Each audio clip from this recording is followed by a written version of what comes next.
Hello, this is Wayne Scaife, and welcome to my podcast, Knowledge is Power. Well, I'll be discussing different issues dealing with forgotten Black history or little known Black history facts. So, today I want to talk about the Black Panther Party for self-defense. Before I do that, I want y'all to hear something right quick. This sound familiar? Oh, I say it again. You've been had. You've been took. You've been hoodwinked, bamboozled, led astray, run amok. This is what he does. That sound familiar? You've been had, you've been bamboozled, you've been hoodwinked. That's what we've been when dealing with the Black community. That's what we've been when dealing with Black history.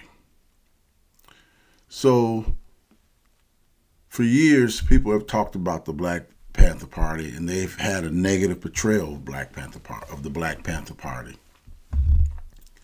So I'm here just to give you a little knowledge. This is not to substitute you going reading about it for yourself, but just to give you just a little history of what the Black Panther Party and how they gave this false narrative of what they were about.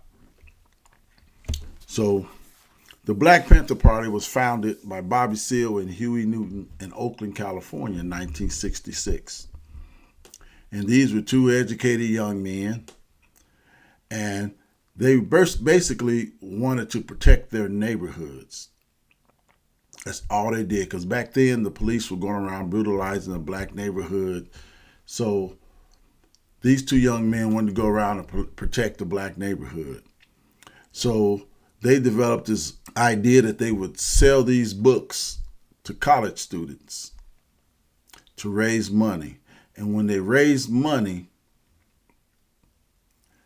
they bought 2 shotguns.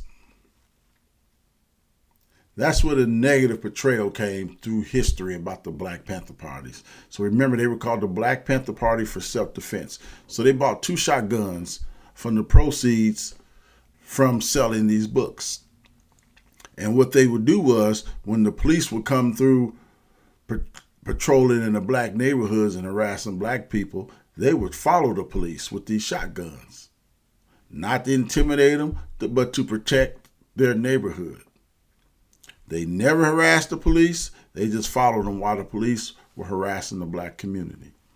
So, and the law at the time in California was you could carry a loaded weapon. They had an open carry law, and it was legal.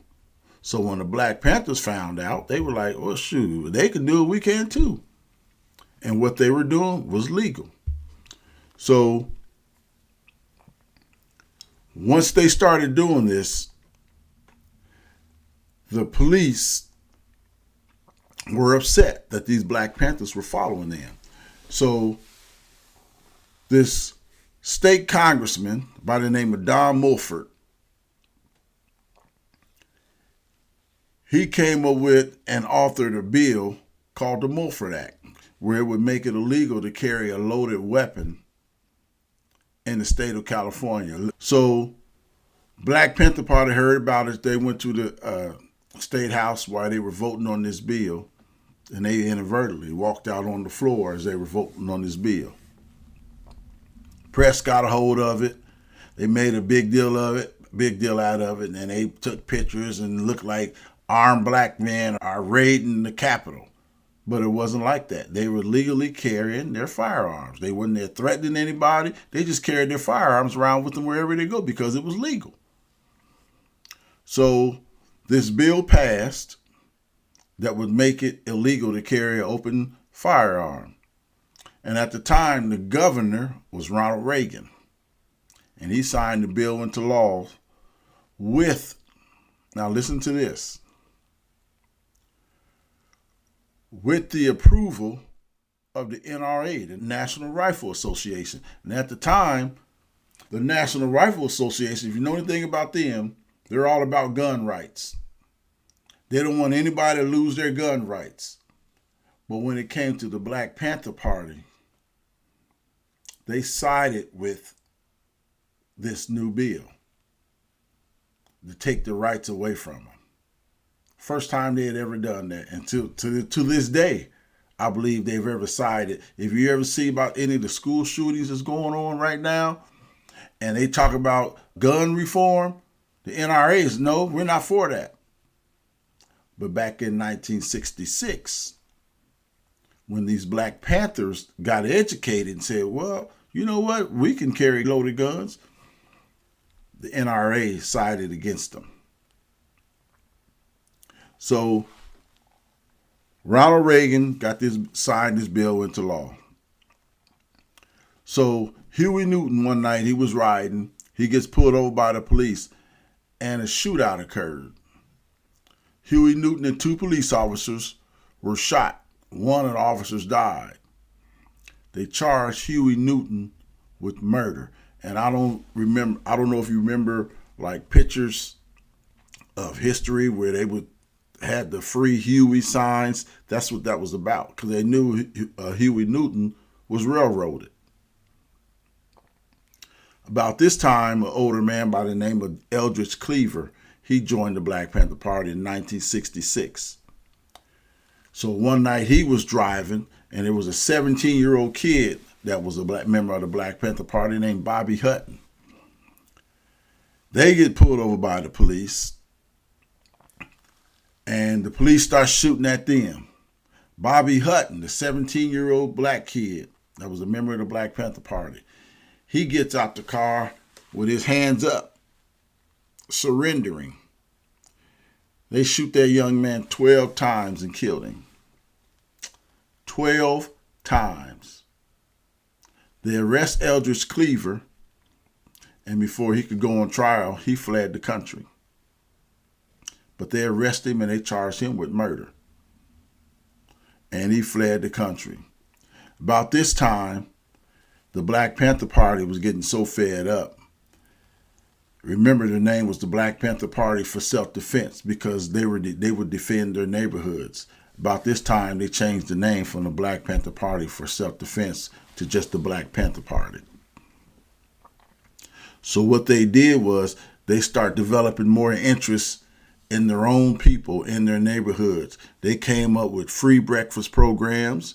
They came up with clothing banks, free health clinics, free sickle cell testing, self-defense training. They came up with drug rehab clinics, and they also was learning people more about politics and economics. So they were empowering their own people, the black community. So at this time, they also came up with a newspaper, a Black Panther Party newspaper.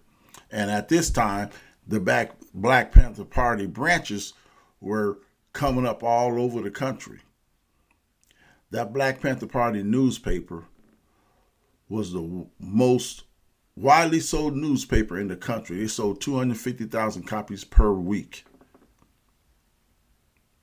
The most widely read newspaper in the country, selling 250,000 copies a week. So the Black Panther Party will start to get momentum, and more people was joining.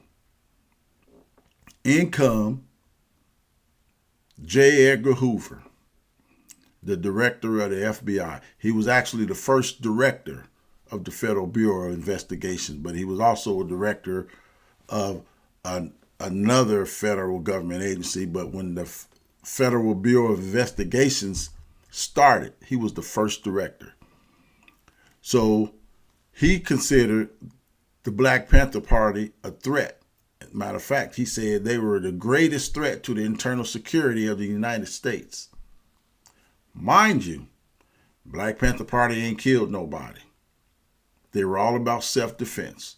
They weren't going out harassing anybody. On the other hand, you had the Ku Klux Klan, who were killing innocent black people, who were hanging black people. Black Panther Party ain't killed nobody. But he deemed them the greatest threat to the security of the United States. just because they were black and they were standing up for their own neighborhoods. So he came up with this program called the Counterintelligence Program, which they shortened for COINTELPRO. And this counterintelligence program, there were 290 activities that this program was involved in. 290. 245 of those targeted the Black Panther Party. This is how bad they wanted to go after that Black Panther Party. Out of the 290 activities that this counterintelligence program, COINTELPRO, were involved in, 245 of those activities targeted the Black Panther Party. Let that sink in. So around 1968, remember Bobby Seale was one of the original founders of the Black Panther Party. The Democrat National Convention, Bobby Seale spoke at it. He was arrested. Now listen to this. He was arrested for conspiracy to cross state lines to induce a riot after he spoke at the Democrat National Convention in 1968. At his trial, they restrained him and they gagged him because Bobby Seale was a very outspoken person. I listened to a lady, she was an original member of the Black Panther Party, and she was talking about, she knew Bobby Seale. She talked about how educated and how knowledgeable he was, and he was very outspoken. So without his lawyer being there, the judge went on with the trial. So Bobby Seale was speaking up for himself. The judge kept telling him to be quiet. Well, the judge got so tired of it, he had him bound at his trial and gagged with a gag around his mouth. At the end of the trial, they found him not guilty, but the judge found him guilty of contempt of court 16 times, 16 counts of contempt of court, and sentenced him to 4 years in prison. Now, he was arrested for crossing state line and trying to induce a riot at his trial. That's what the trial was about, but he was found not guilty. But the judge found him guilty of contempt of court 16 times and gave him 4 years in prison.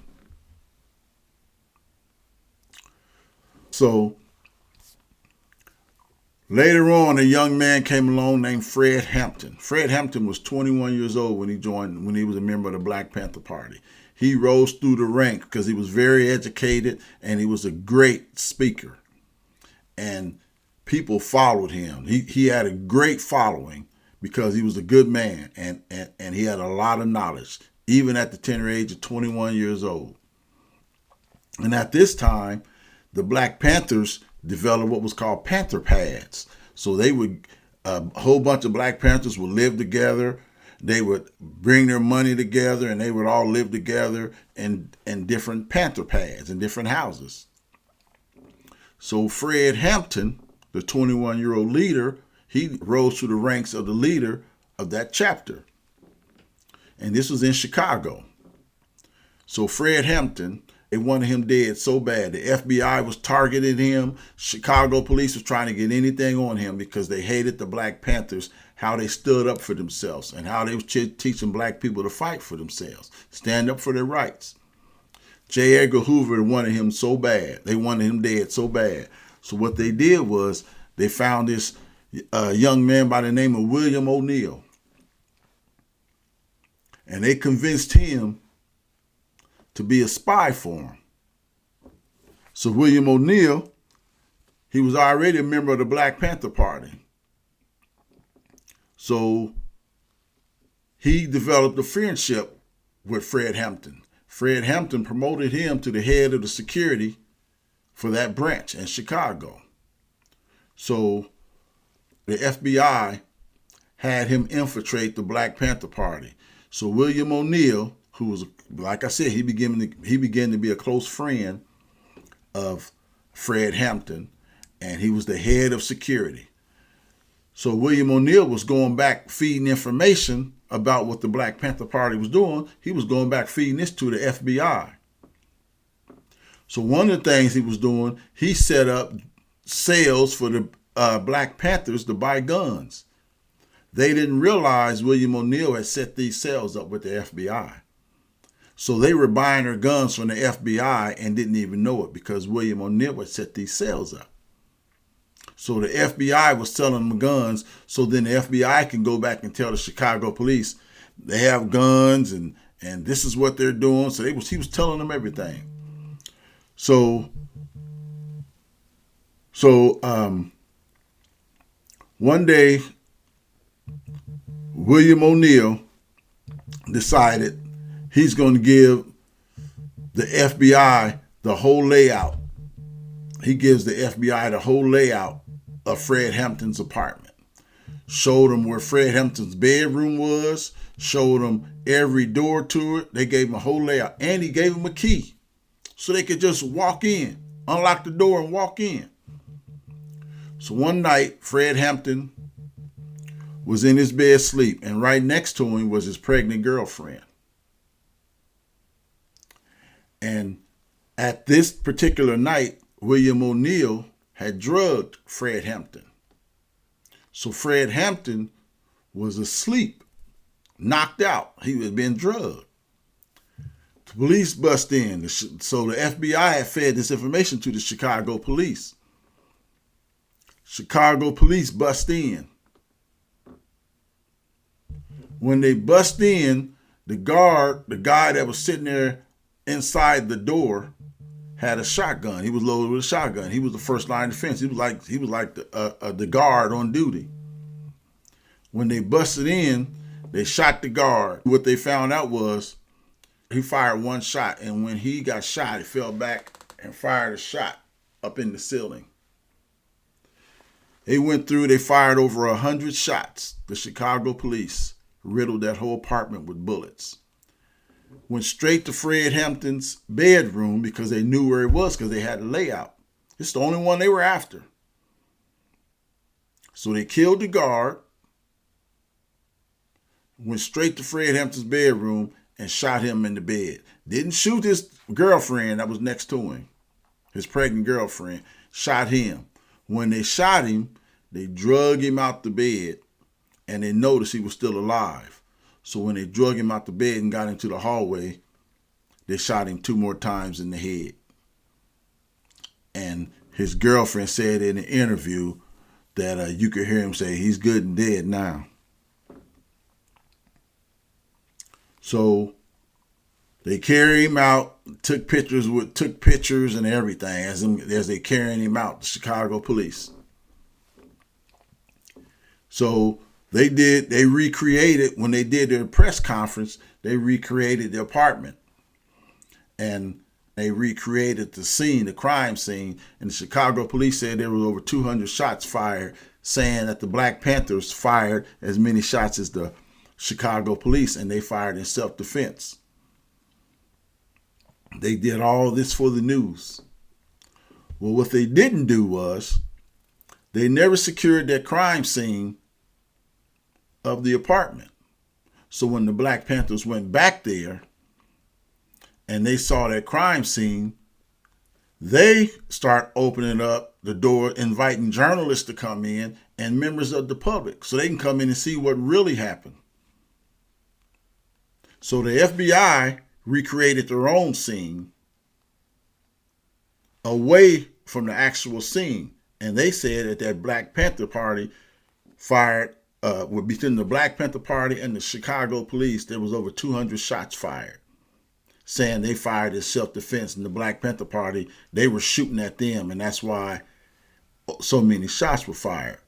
But back at the actual crime scene, the Black Panther Party members went in and invited members from the public and invited members from the press and the community. And when they came in and they had people examine the scene, The truth was there were less than 100 rounds fired in that apartment.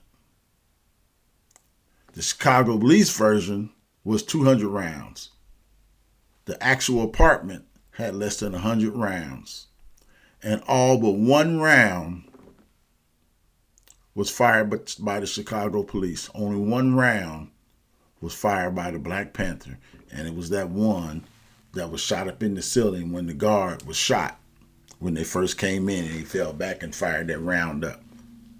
No Black Panther fired a shot at the police. They went in and they assassinated that man in his bed. So later on, Fred Hampton and I can't remember the guard's name, their family sued and they won that lawsuit. They settled with them for wrongful death. But they assassinated that man. And after all that, none of those police officers were fired or prosecuted for his assassination. So get this. They settled for wrongful death. So they know they was wrong, but they never investigated the police officers that killed that man in cold blood. So William O'Neal, the guy that set him up and befriended him, he ended up going off. I believe he went into witness protection, but later on in life, he couldn't deal with it. He ended up committing suicide. I believe he walked in traffic and got hit by a car or truck or something. I can't remember what it was, but I didn't really want to do no story on him because I didn't. You'll see that I think it's presented in that movie Judas and the Black Messiah. That was about Fred Hampton and William O'Neal. I've never watched the movie, but I heard one of the original Black Panthers talk about the movie, and she blasted a lot of portrayal in movies of the Black Panthers and said none of that stuff was true. They didn't go around dressed in black with the black berets all the time. She said they didn't go around being mean. She said the Black Panther, and she's one of the originals, and she said that was never true about the Black Panther. They weren't disrespectful like that. Now, once Eldridge Cleaver branched off from them, and they realized how bad they was treating some of the like I said, branches, because they had branches in different cities all around the country. Some of them wanted to fight back.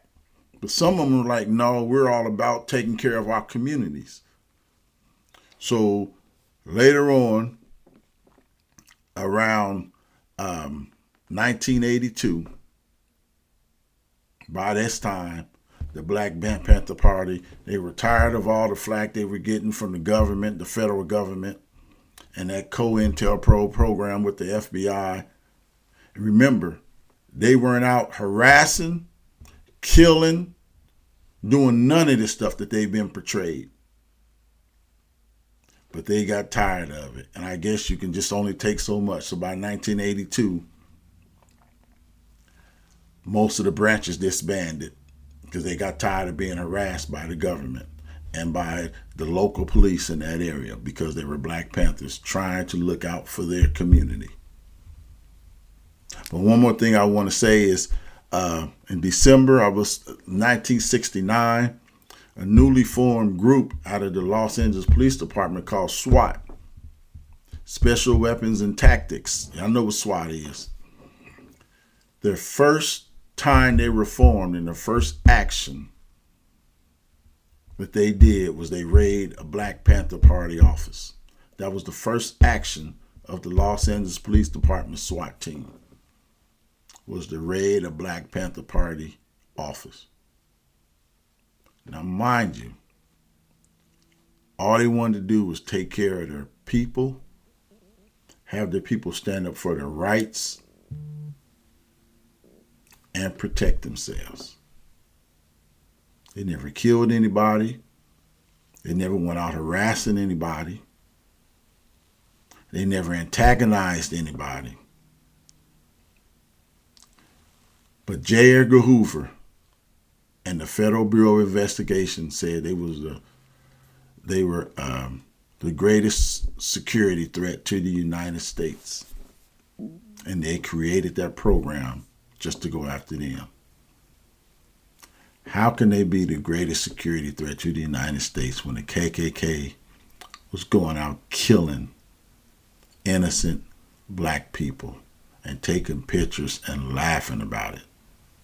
But you don't consider them a threat. That's the Black Panther Party. I'll wear this shirt proudly. Black Panther Party, Oakland, California, 1966. I'll wear this shirt proudly. I didn't know till I read about the Black Panther Party. I didn't really know the history. I thought a lot of the portrayals that you see them being mean all the time and angry. Like I said, I watched several interviews of original members, and all of them said they were never about that. They very rarely dressed in all black with the berets. Most of the time, they just dressed in regular clothes. When they went out and did a protest, yes, they wore them. But every day, these were everyday people. They had jobs. They didn't go around dressing like that.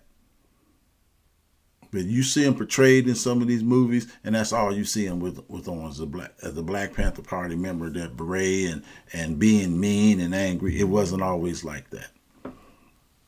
So I encourage you to read more about the Black Panther Party. And don't fall for this negative portrayal of them like a lot of people have. Like, I didn't have a negative portrayal, I just didn't know. So that's my history of the Black Panther Party. Like I said, I wear it proudly. I'm proud of what they did. This is Wayne Scaife. I'll post it on YouTube and I'll post it on Facebook. So watch this.